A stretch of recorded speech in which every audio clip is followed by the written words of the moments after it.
Nossa moeda comemora 3 décadas, mas até chegarmos ao modelo que garantiu a estabilidade econômica do Brasil, tivemos o cruzado novo e o cruzeiro real. E, redundâncias à parte, passamos realmente por uma trajetória conturbada. Então, é hora de conhecermos mais a fundo os bastidores dos 30 anos do Plano Real e as perspectivas daqui para frente. A jornalista Thaís Herédia conversa com os mentores do plano, Gustavo Franco, ex-presidente do Banco Central e sócio da Rio Bravo Investimentos, e Pedro Malan, ex-ministro da Fazenda e ex-presidente do Banco Central. Por favor. Chamou quem? Vamos? Vamos juntos? Podem ir também, já chamou todos. Olá. Olá, boa tarde a todos. Eu sento aqui e vocês dois. O ministro fica aqui no meio, entre nós? Não, Gustavo, no meio. Por favor. Vem aqui sentar perto de mim, ministro. Ó, fica aqui pertinho. Vamos lá? Boa tarde a todos. Obrigada a B3, a Ambima, pelo convite, Carlos André, Gilson, todos das duas entidades tão importantes para a nossa economia. Já trouxe aqui o livro para fazer uma propaganda já. Estou muito feliz de ter sido chamada para fazer esse debate com esses dois personagens da história econômica brasileira que ajudaram a construir um dos principais fundamentos que a gente conquistou no Brasil e que agora completa 30 anos, a nossa moeda. Ministro Gustavo, eu costumo dizer que a moeda é uma das maiores instituições do país. O Gustavo até tem chamado a atenção para a primeira frase do livro, 30 anos do Real, que é uma coletânea de artigos do Gustavo Franco, do Pedro Malan, do Edmar Baixa, da importância que a moeda tem para um país, assim como o seu hino, sua língua, sua bandeira. E eu também brinco, ministro, que o Plano Real conseguiu ter sucesso, mas levou muito desaforo, hein? Pelo amor de Deus. Faz parte. Se ele resistiu até aqui, vai resistir muito mais. Então, a maior parte de vocês conhece a história, a importância de Pedro Malan, de Gustavo Franco, Edmar Baixa, Pércio Arida, Fernando Henrique Cardoso, André Lara Rezende, para citar aí o quinteto mais famoso pela implementação desse plano, que debelou o que o ex-presidente Fernando Henrique chamava de o maior flagelo do Brasil, que era uma inflação absolutamente inconcebível, inaceitável. E a ideia aqui é a gente falar um pouco sobre o passado, vir para o momento atual e tentar olhar o que nos aguarda aí diante dos riscos e da conjuntura, não só no Brasil, mas da conjuntura internacional. Pedro Malan, começo lhe passando a palavra, lhe pedindo para trazer contar um pouco da história, né, do que foi a implementação do Real naquele momento, quer dizer, não só do ponto de vista do plano, né, das premissas e das condicionantes para o plano em si, da economia, mas do ambiente do nosso país. Muito obrigado, é um prazer estar aqui com vocês, dividir o palco com o Gustavo e com o Thaís. Me disseram que a tradição aqui, eu não sabia disso, elas tinham me dito, eu tinha esquecido, é que uma pessoa se apresenta. Eu não sei como fazê-lo aqui, exceto dizer, me disseram, descreva como você está. Eu digo, para quem não está me vendo bem, eu sou um velhinho, estou trajado de sapato preto, meia preta, terno azul marinho, gravata azul marinho, camisa azul e branco listrada. Me disseram que eu tinha que descrever 6 características físicas. Eu vou dizer, uma delas talvez é que alguém pode perguntar a cor, me disseram, fala assim a cor dos seus cabelos. Eu já não tenho mais, porque aqui é uma briga para se ele fica branco antes de acabar ou se acaba antes de ficar branco. Então talvez seja a melhor maneira de me identificar, além da indumentária. Deixe-me dizer, o nosso tema geral anotar ali o tempo. O nosso tema geral é Plano Real, os 30 anos, passado, presente e futuro. Eu sempre acreditei que a história de qualquer pessoa, de um país, do mundo, é um infindável diálogo entre o passado e o futuro. Então, nós acertamos entre nós que nós íamos falar aqui um pouco sobre os três. E um gancho que eu queria falar logo na partida, vamos voltar a ele, a Thaís não me deixará fugir desse roteiro, é que nós estamos comemorando, é bem verdade, o tema do nosso livro, 30 anos do Real, mas estamos comemorando também 25 anos e meio de um regime de taxas de câmbio flutuante, desde janeiro de 99. Estamos comemorando 25 anos agora, em junho, de um regime de metas de inflação, como regime monetário. Estamos comemorando 24 anos e um mês da aprovação pelo Congresso da Lei de Responsabilidade Fiscal, que eu esperava que tivesse estabelecido um parâmetro para o regime fiscal, combinado com os outros dois, e a sua operação sempre interdependente. Nós estamos comemorando vários outros aniversários que nós trataremos a seguir, porque, embora essa primeira conversa rodada aqui é sobre os antecedentes, e eu não vou me estender aqui na discussão acadêmica que iniciou-se já desde o final dos anos 70, quando foi criado o Departamento de Economia e o programa de mestrado da PUC do Rio de Janeiro, onde havia discussões já sobre questões de dívida externa, inflação e a sua relação. Vou evitar falar um pouco sobre esse problema da concepção e mais assim como é que foi a implementação, lançamento e a implementação do Real no primeiro momento, e depois nós vamos falar um pouco sobre a consolidação, porque não foi assim uma operação milagrosa que em 400 dias, que foi o período que mediou entre a escolha de Fernando Henrique como ministro da Fazenda na terceira semana de maio de 93, e o lançamento do Real em 1º de julho de 94, quando a ORV nele se transformou, a lhe ser conferida a propriedade de meios de pagamento, foram 400 anos que foi um divisor de águas, que marcou uma história do Brasil, mas não representou assim a vitória definitiva contra a inflação. Pois, de repente, por 400 dias, o Brasil tivesse incorporado no seu DNA, seus genes, um período de inflação baixa, dado porque apenas o Real foi lançado.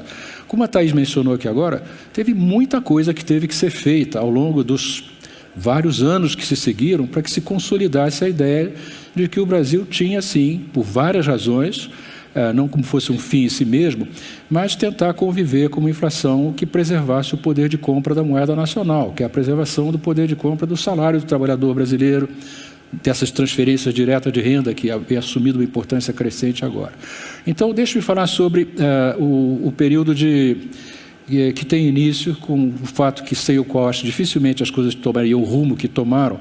Foi numa quarta-feira, terceira quarta-feira do mês de maio de 93, o Fernando Henrique estava voltando numa viagem do Japão, escalando em Nova York, recebeu um telefonema do então presidente Itamar Franco, que como vice-presidente do Collor havia assumido a presidência em outubro de 92, dizendo que ele ia demitir, ou tinha pensando em demitir o então ministro da Fazenda, Eliseu Rezende, e que queria nomear o Fernando Henrique ministro da Fazenda.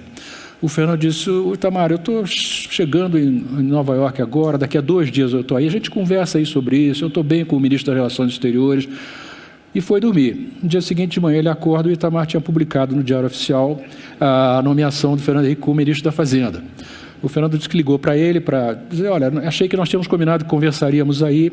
E o Itamar disse: olha, não se preocupe, porque está sendo muito bem recebida a indicação do seu nome. Aí o Fernando começou a constituir o grupo. Nesse mesmo dia ele me ligou, pediu o telefone de alguns economistas, pediu que eu fosse para Brasília também. Gustavo Franco e Winston Fritz imediatamente aceitaram ocupar cargos no governo, o Winston como secretário de Política Econômica, o Gustavo como seu vice. Em 3 semanas depois, eu queria fazer alguns marcos aqui dessa história, o Gustavo elaborará no que lhes parecer mais apropriado. Teve alguns marcos para os quais eu queria chamar a atenção de vocês. 3 semanas depois do Fernando Henrique assumir, o governo lançou um programa de ação imediata, 13, 14 de junho de 93, que foi um marco importante, e eu senti isso. Eu estava como diretor executivo do Brasil no Banco Mundial naquela época, negociando a dívida externa.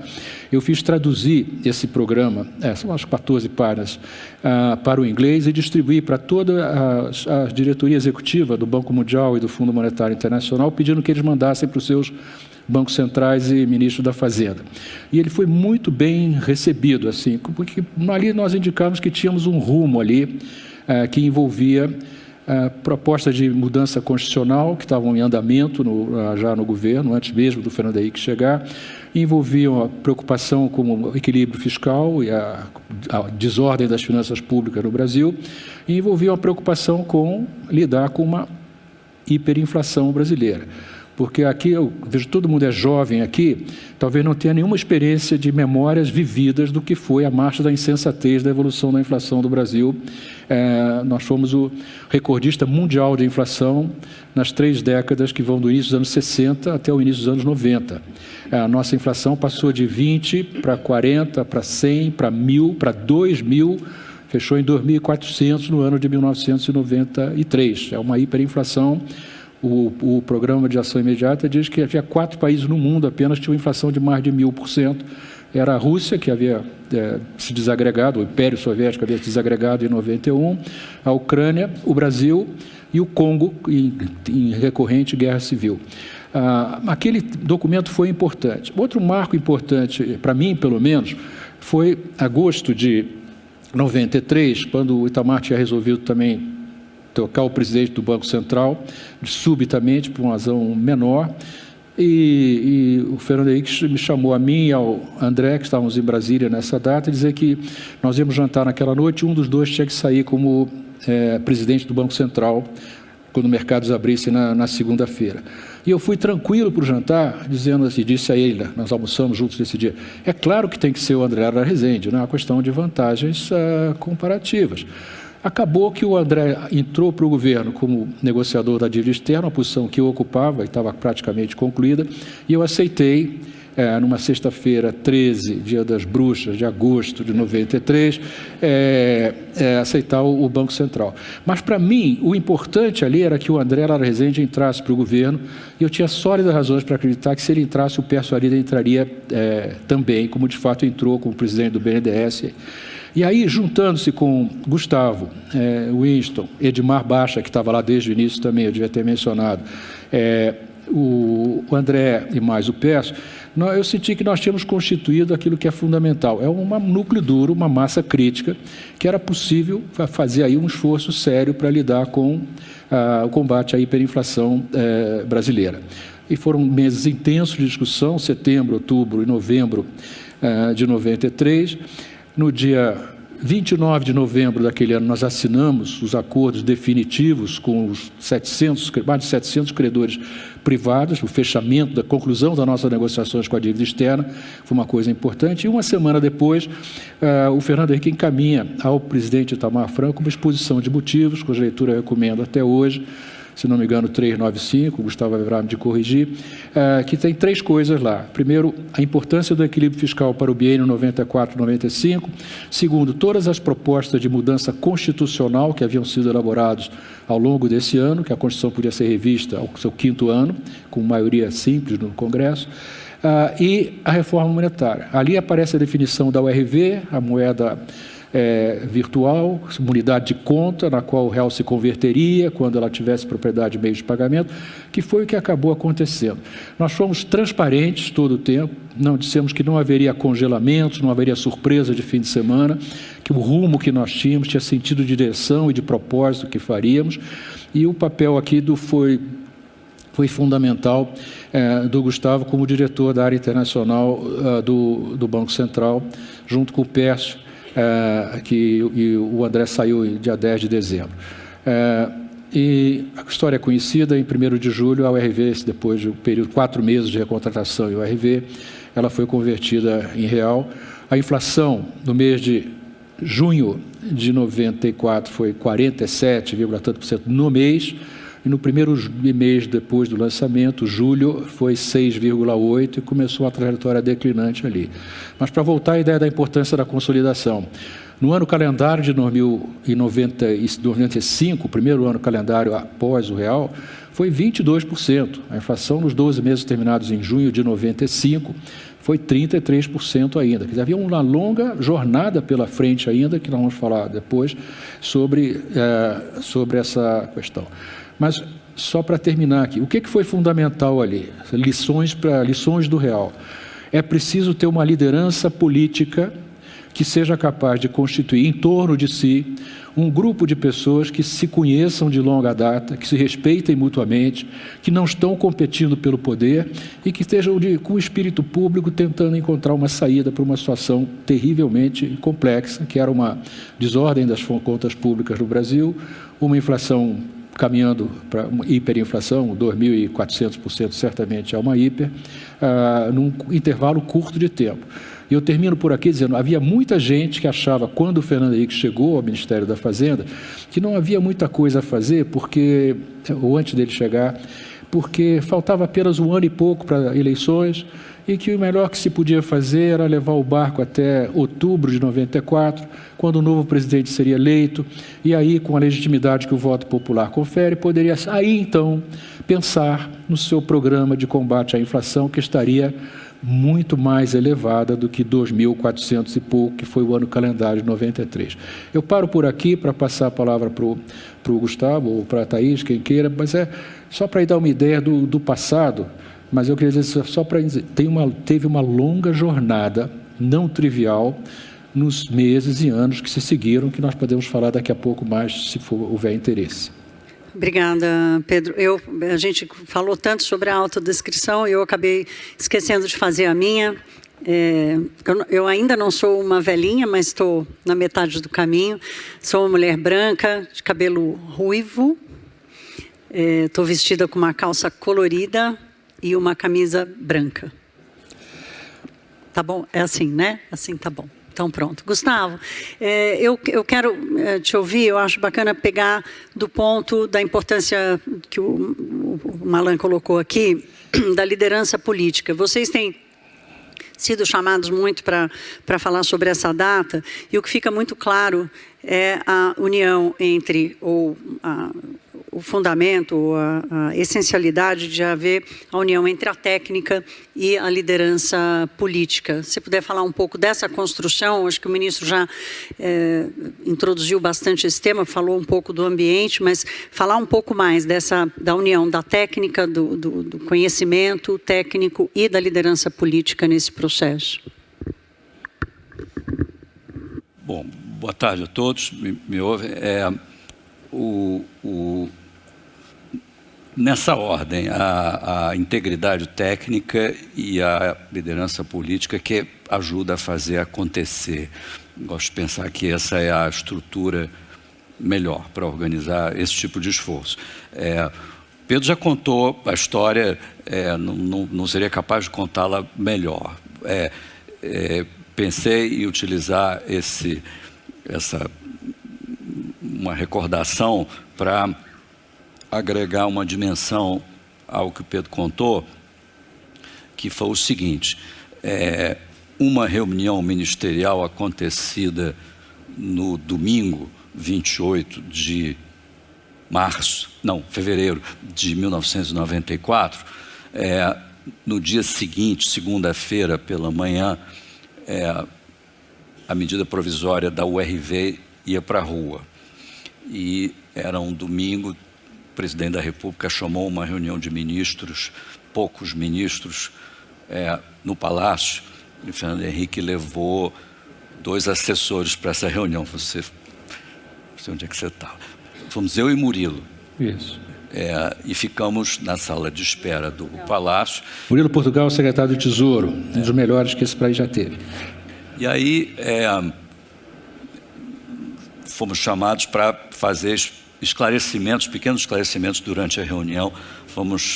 Teve uma chamada, 2, terceira. Na 4ª chamada, disseram: fica aí vocês 2 aí dentro da reunião, no cantinho, E aí ficamos e assistimos à reunião ministerial que decidiu a medida provisória da URV, que era o coração de tudo isso.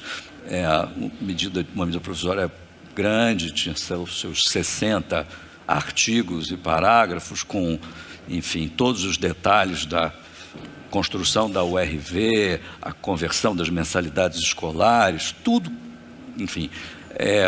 E aí, essa reunião começou 10 da manhã, nós entramos por volta de meio-dia, eu e o Murilo, a reunião acabou 8 da noite. Nessa reunião, o Fernando Henrique levantou dizendo: não vai acontecer 3 vezes, que é extraordinário. 3 vezes ele se levantou, só para fazer desse jeito, não vamos fazer, desculpa, ou pode fazer, mas não comigo, vamos... E eu acho, do ângulo histórico, espetacular esse momento, que as 3 coisas que fizeram o ministro dizer que não ia ter nada eram as seguintes: conversão dos salários pelo pico, salário mínimo de $100, partindo de menos de 50, 60, 64, não é isso? 0,79. E a terceira coisa era congelamento de preço com câmaras setoriais. Qualquer um dos 3 era um non-starter, o ministro, nos 3, quando o presidente, influenciado pelo ministro Barelli, disse que queremos caminhar nessa direção, quer dizer, fazer outro plano cruzado, o ministro Fernando Henrique se levanta e diz: não, desse jeito não vamos fazer. Se o presidente quiser, claro, vamos adiante, com outro time. Tá? Ou seja, ali na véspera de ir para a rua, nós quase tivemos que fazer um plano cruzado, de novo. Tá? Isso eu acho que é uma boa ilustração do gelo fino que é uma caminhada como foi essa do Real, aonde as ameaças aparecem, enfim, a todo momento, todo dia é uma encrenca, a maior parte do tempo a gente ganha, precisa fazer alguma jogada, improviso, alguma coisa, é todo dia um jogo difícil, tem dia que é 0-0, tem dia que é 5-5, tem dia que é 8-7, e assim vai. O campeonato é longo,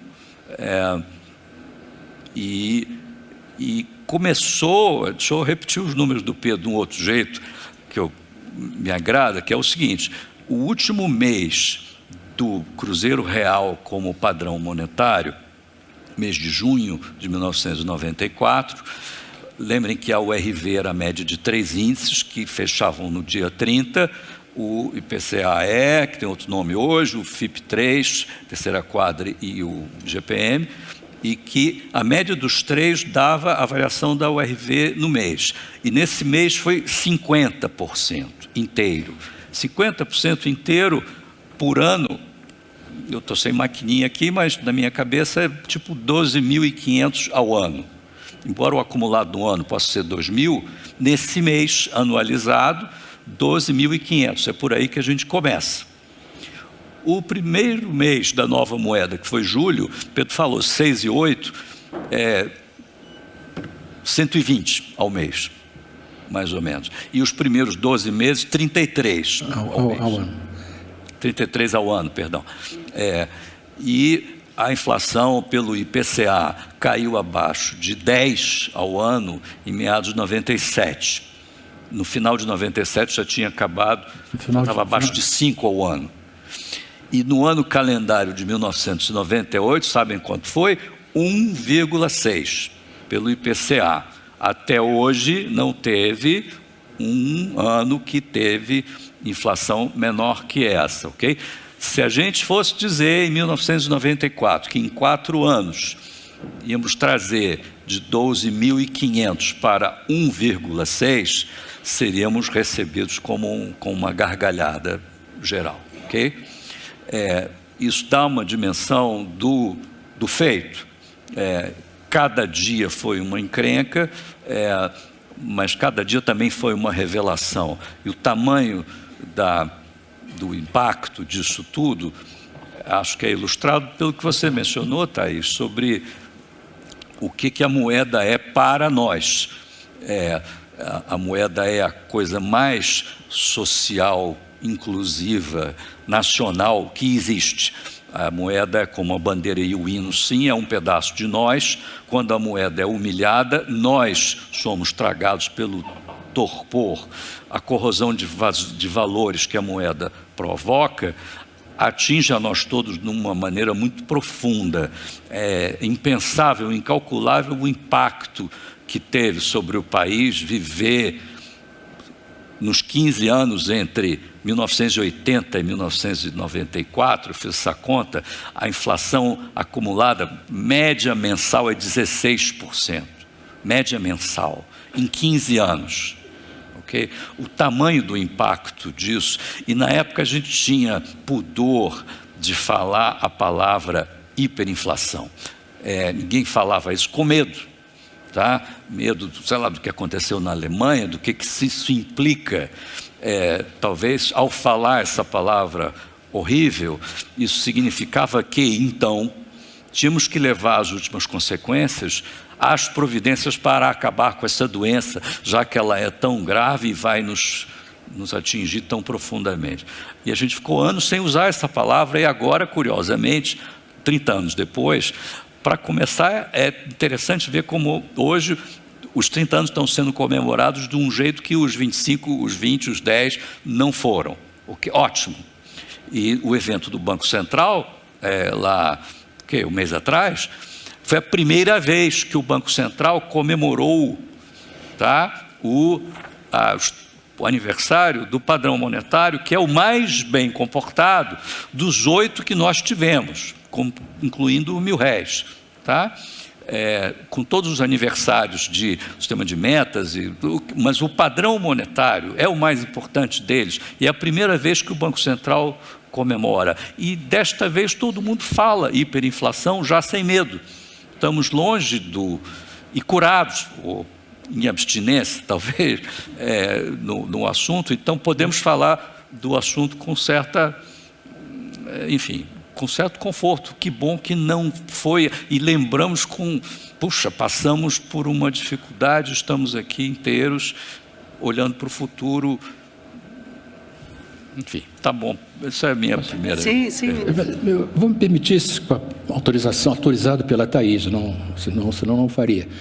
O Gustavo mencionou aqui um nome muito importante também, quando eu mencionei aquele núcleo duro lá. Murilo Portugal era o secretário do Tesouro desde outubro de 92, uma pessoa absolutamente essencial na retaguarda do plano. E outra pessoa que eu queria mencionar aqui, talvez alguns de vocês conheçam, foi o secretário executivo do Fernando Henrique, Clóvis Carvalho, que também teve um papel-chave na coordenação, principalmente naqueles meses cruciais lá de agosto, setembro, outubro, novembro, dezembro, até o RV, nesse processo. Eu queria render aqui uma homenagem a eles. E na linha da consolidação desse processo que o Gustavo tão bem descreveu aqui agora, chamar a atenção que tem coisas que se colocavam assim como tarefas de máxima urgência depois do lançamento do real. Tudo é gradual no Brasil, mas tinha urgências no gradualismo. E vou mencionar 2 ou 3 aqui agora. Primeiro, o sistema financeiro brasileiro havia se acostumado a ter o benefício da receita inflacionária. O governo tinha a senhoreagem e o sistema bancário tinha os benefícios ter depósitos à vista que não pagavam juros e qualquer ganho ali no período que mediava entre uma decisão de pagar uma aposentadoria, uma coisa, por dias que fossem, significavam um ganho para a instituição financeira. Nós tínhamos naquela ocasião, quer dizer, obrigamos ainda na época do Clóvis, como secretário executivo, obrigamos a Banco do Brasil, Caixa Econômica Federal, BASA e Banco do Nordeste a construírem um colchão de liquidez, porque nós dizíamos a eles em 93, em algum momento o Brasil vai fazer uma aposta contra essa hiperinflação, vocês vão perder receita inflacionária abruptamente, os seus custos não vão ser compatíveis com a sua capacidade de geração de caixa, num outro contexto de maior estabilidade de preços, então comecem a se preparar. Alguns o fizeram e outros não. Nós tivemos que capitalizar o Banco do Brasil e a Caixa diretamente, já depois do lançamento do real, e tivemos que lidar com o Gustavo, teve um papel muito importante disso no Banco Central. Nós tínhamos 30 e tantos bancos comerciais estaduais, eram criadores de moeda. Tem um artigo famoso do James Tobin, na época de doutorado nos Estados Unidos, chamado Commercial Banks as Creators of Money. E porque eram bancos estaduais, comerciais, que emprestavam para seus respectivos governadores e para empresas do Estado, que não lhes pagavam com frequência, de acordo com os termos das obrigações contratuais, e tinham reestruturações de dívidas que aí permanentemente renovadas, alguns deles insolventes. E nós reduzimos, para encurtar uma longa história, nós reduzimos 30 e tantos bancos comerciais estaduais. Havia estados que tinham 3 bancos, alguns tinham 2, reduzimos a pouco mais de meia dúzia, ainda nos anos 90. E e tivemos que intervir entre os 7 maiores bancos brasileiros, tivemos que fazer uma intervenção no Banco Econômico, no Banco Nacional e no Bamerindos, depois, e privatizá-los, e assim como os bancos estaduais foram transformados em agência de fomento e vendidos e privatizados. Tal. E o Banco Central deixou claro que, se o seu patrimônio líquido virasse, eles seriam também liquidados ou submetidos a uma intervenção. E hoje nós temos, acho que, uma meia dúzia de bancos estaduais que sobraram desse período. Isso foi uma coisa muito importante para a consolidação do real. E hoje o sistema financeiro brasileiro é visto domesticamente e internacionalmente como um sistema sólido, respeitado internacionalmente pelos nossos parceiros, pelas reuniões do BIAS, o Banco Central é muito bem recebido lá. A outra coisa que eu queria mencionar é dívida de estados e municípios. Nós tivemos que renegociar, e o fizemos ainda nos anos 90, a dívida de 25 das 27 unidades da federação e de 180 municípios. Eu achava, principalmente quando veio a Lei de Responsabilidade Fiscal, em 4 de maio de 2000, quando foi aprovada pelo Senado, que nós tínhamos equacionado a questão de dívida dos estados para com a União. E essa é uma área que ainda hoje inspira cuidados, e talvez a CAIS queira levantar alguma questão a esse respeito. Mas naquele momento foi muito importante para a perspectiva de consolidação do real, e que só para terminar essa parte de consolidação, ela não se esgotou no primeiro e no segundo mandatos do presidente Fernando Henrique Cardoso. Eu acho que tivemos uma transição altamente civilizada do Fernando FHC 2 para Lula 1, na virada de 2002 para 2003, uma transição que eu esperava que tivesse estabelecido, à época, estabeleceria padrões para transições de governos subsequentes no Brasil.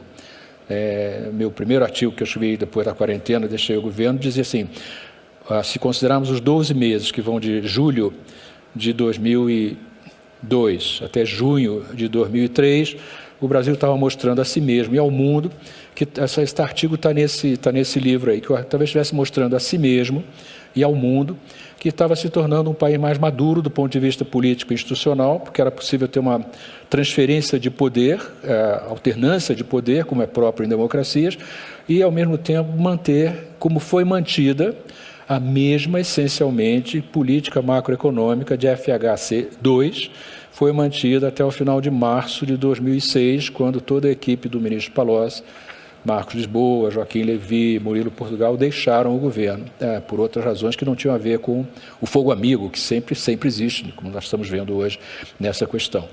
Mas a consolidação do real, que é uma tarefa que precisa sempre ser renovada, reafirmada, esse período vai até março, abril de 2006, quando o governo decide fazer uma inflexão desenvolvimentista que se expressou em Lula 2, ajudado por um contexto internacional que até a crise de 2008 foi extraordinariamente favorável do Brasil, como mostram as estatísticas.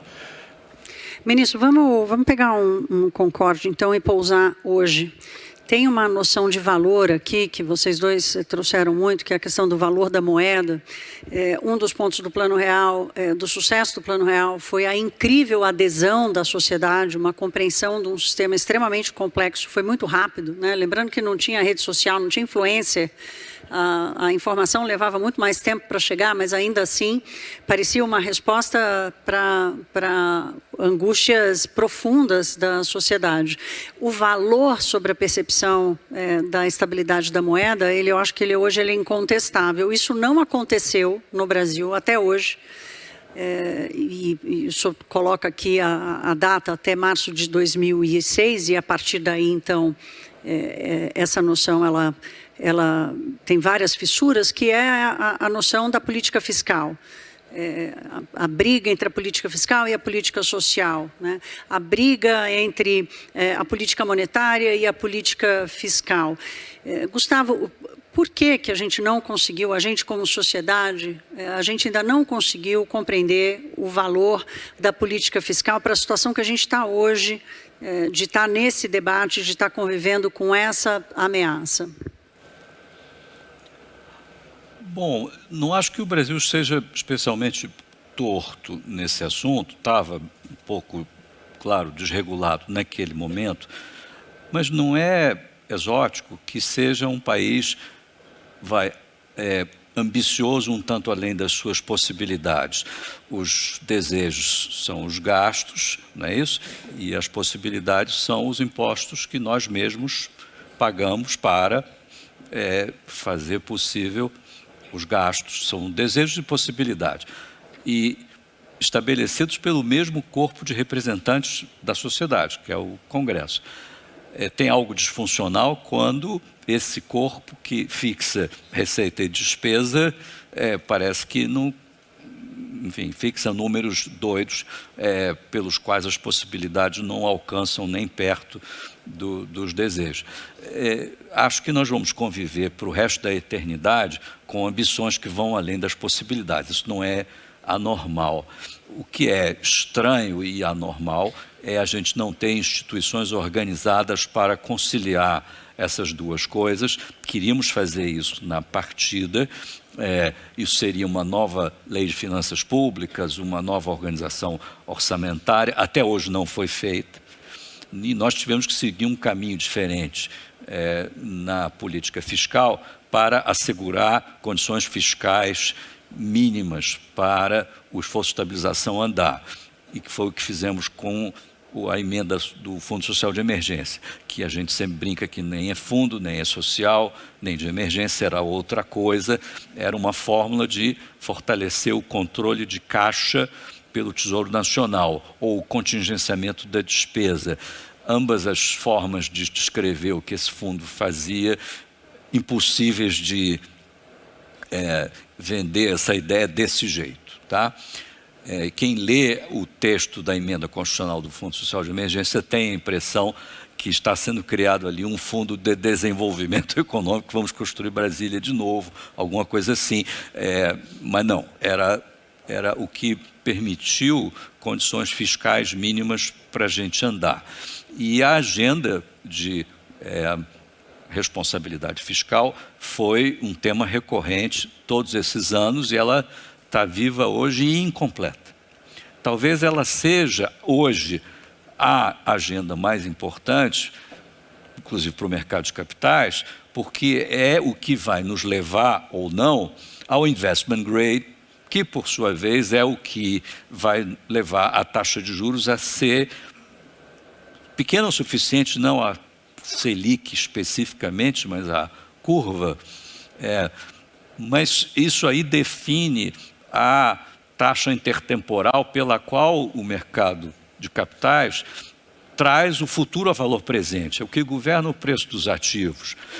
Outro número impressionante do real, nem sempre lembrado, é o seguinte, é que o market cap da Bolsa brasileira antes do real era algo como 250, 300 bi de dólar.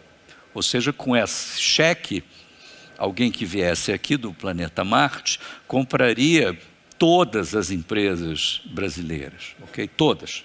As estatais como as privadas, né? 300 bi, 350, 400, né? Sabe para onde foi o market cap da Bolsa Brasileira depois do real? Em dólar? 1.7 tri.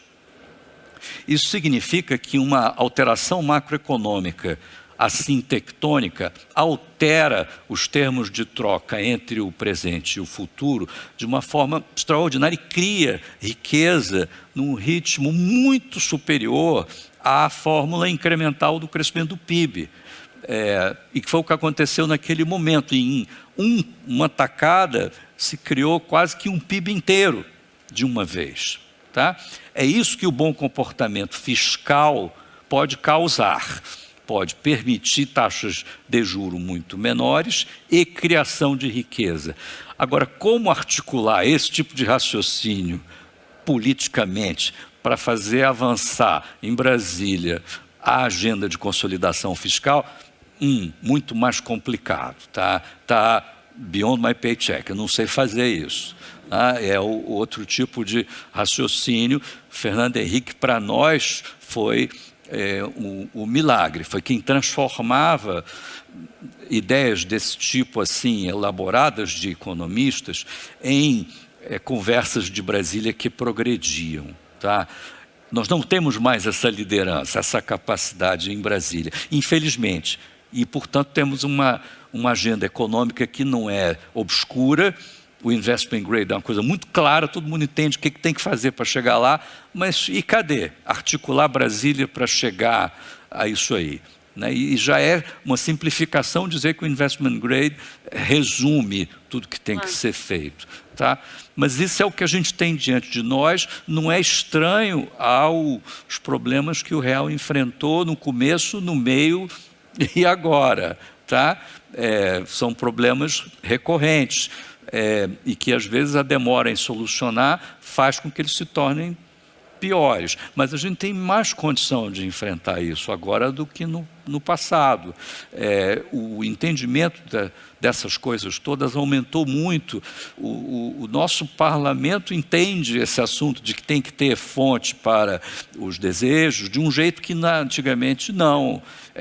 Antigamente a gente ainda tinha que debater com gente que acreditava na funcionalidade da inflação para dissolver a ferrugem das engrenagens da economia e acreditava que o dinheiro que o governo extraía de nós com a inflação podia ser usado para sanar as carências sociais do país, sem perceber que a inflação recria as carências que a política social procura solucionar. A gente aprendeu isso tudo, mas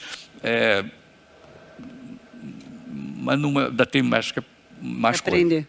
Ministro, vou lhe passar a palavra, mas vou pedir para o senhor tratar também, nessa sua intervenção, de qual do quanto o senhor enxerga como ameaça ou não ao crescimento, ao desenvolvimento, ou à estabilidade da moeda, a estabilidade econômica do país, essa perna manca daquele tripé que o senhor mencionou logo na sua primeira intervenção, da importância dos 25 anos do câmbio flutuante, 25 anos do metas para a inflação e 24 anos da lei de responsabilidade fiscal. Qual é, na sua percepção, a real ameaça que não cuidar da política fiscal, não conseguir fazer com que Brasília enderece esse assunto pode provocar ao país?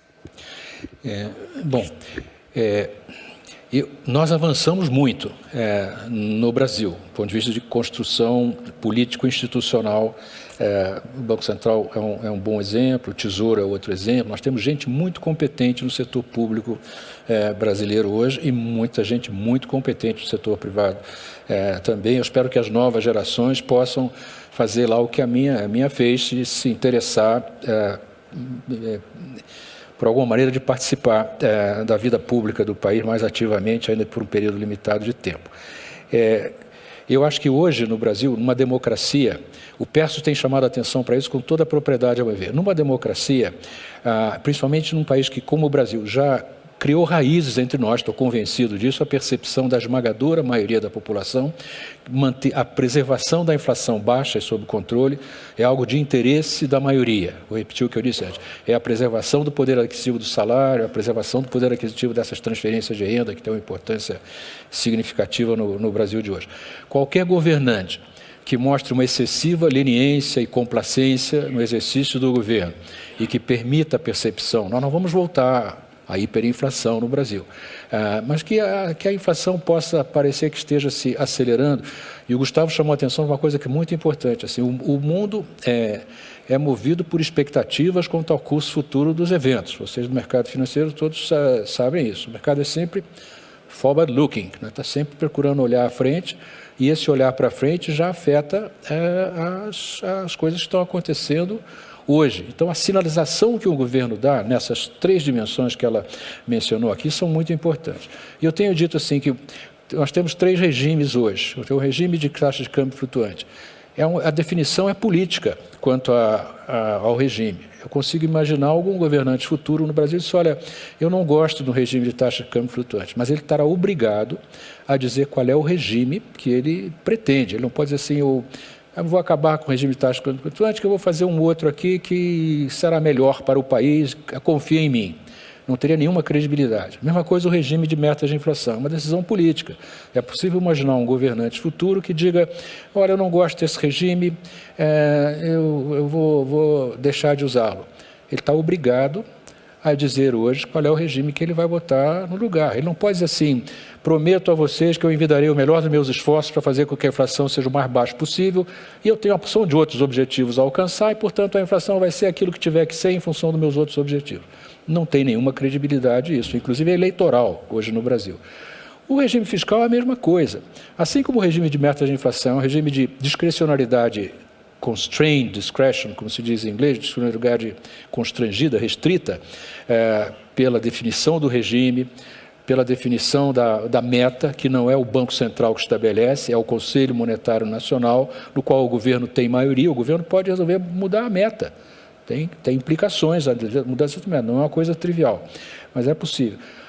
Qual é a nossa carência nesse momento? Não existe uma clareza quanto qual é o nosso regime fiscal, olhando uma perspectiva intertemporal mais longa que o horizonte até a próxima eleição. Nós precisamos ter um regime fiscal que é possível permitir que o horizonte de tempo que as pessoas utilizam para fazer suas projeções sobre o futuro transcendesse, ou seja, algo que pensasse na próxima geração, no caso do Brasil, nas próximas, porque nós estamos envelhecendo a uma velocidade assustadora, nós corremos o risco de ficar um país muito velho antes de ficar um país rico, antes de ter superado essa armadilha da renda média, que é o grande desafio hoje que nós temos, tem fatores estruturais por conta disso, mas no regime fiscal nós estamos devendo ainda lidar com essa ambiguidade que o Gustavo mencionou aqui, é que nós temos legítimas demandas por aumento de gasto público no governo federal, no governo estaduais, nos governos municipais, que são legítimas ambições, desejos e aspirações que governos, sejam eles autoritários, sejam democraticamente eleitos, têm que tentar responder de alguma maneira. Qual é o problema que nós temos pouca discussão, a meu ver, mais aprofundada? É que governar é fazer escolhas, é definir prioridades, é estabelecer objetivos, mas ser muito claro sobre quais são os instrumentos que serão utilizados para alcançar aqueles objetivos. Porque é aí que aparecem os conflitos de razão e de interesse, aí que aparecem os trade-offs, escolhas que têm que ser feitas. E nós não temos muito isso, porque parece que são coisas positivas. Assim, nós temos uma corrente de opinião do Brasil que diz assim, coisas desejáveis devem ser feitas. E nem tudo que é desejável é factível, porque, como disse o Gustavo, as demandas são, a miríade de demandas excedem de muito os recursos necessários para atendê-las. E essa escolha, nos países desenvolvidos, elas encontram escoadouro natural na definição das prioridades do orçamento. E aqui no Brasil nós temos um problema que nós temos um grau tal de rigidez no nosso orçamento, que vocês tenham uma ideia. Do total do orçamento brasileiro, das despesas do governo, as despesas obrigatórias comem mais de 90% do total. As despesas discricionárias do governo, aquelas que são possíveis de alocação, hoje são menos de 10% do total. E desses 10%, hoje, o Congresso controla cerca de 25%, com as emendas de relator, bancada, comissão novas se você adicionar aí fundo partidário e fundo eleitoral, nós estamos no valor de dezenas de bilhões de reais que hoje são alocados pelo Congresso. O Congresso assumiu uma importância monumental nesse processo de alocação de recursos orçamentários. Pra você ter uma ideia, nos Estados Unidos, só para terminar, o Congresso americano tem possibilidade de alterar cerca de quase 30% do total do orçamento. A cada ano ele é alterado. A despesa que ele não autoriza não pode ser realizada. 62% são obrigatórias, estão definidas por lei, que se a lei não mudar, os gastos do piloto automático são realizados de qualquer maneira. Mas em quase 30% é discutido, são prioridades que são definidas ali a cada ano. Aqui no Brasil essa discussão se dá entre torno de 9%. Como é muito pouco, acaba surgindo essas demandas que acabam se projetando sobre as expectativas de evolução do curso futuro dos preços e de uma inflação futura. Não hiperinflação, mas inflação maior, que por sua vez afeta expectativas de que ela possa aumentar um pouco mais, se esse curso for mantido. Esse é o grande desafio que nós temos, que este governo tem e que futuros governos também terão. E eu espero que esses temas que nós estamos conversando agora, a diferença da última eleição de 2022 é que eles não foram discutidos, que eles possam ser discutidos no período que vai de agora até as eleições de 2026 e que um horizonte de tempo mais longo, que a próxima eleição possa ser contemplado. Nós temos problemas de curto, problemas de médio e problemas de longo prazo e temos que integrá-los numa discussão que envolve o político, o econômico, o social e o político institucional. Desculpe ter falado demais, aqui está coisa que está cintilando ali na frente, tempo esgotado. Eu não sei se é o meu, se é a nossa sessão. Eu passo a palavra para a Thaís. É para a nossa sessão, ministro. Infelizmente, eu por mim passaria horas aqui, mas se vocês me permitirem, eu dar 2 minutinhos para o Gustavo, para ele fazer a consideração final dele. Eu já fiz as minhas, né? Já. Tempo esgotado. O tempo já foi esgotado. Eu tentei. Mas, mais uma vez, foi uma aula de Brasil, uma aula de institucionalidade, de valores democráticos, né? Acima de qualquer preocupação com o superávit primário da vida. E agradeço, então, ao Gustavo Franco, ao ministro Pedro Malan e a vocês pela presença, a Ambima e a B3 mais uma vez, pelo convite, pela decisão de promover esse debate aqui, porque aprender com a história é melhorar as decisões que a gente toma a partir de agora. Um abraço a todos, obrigada.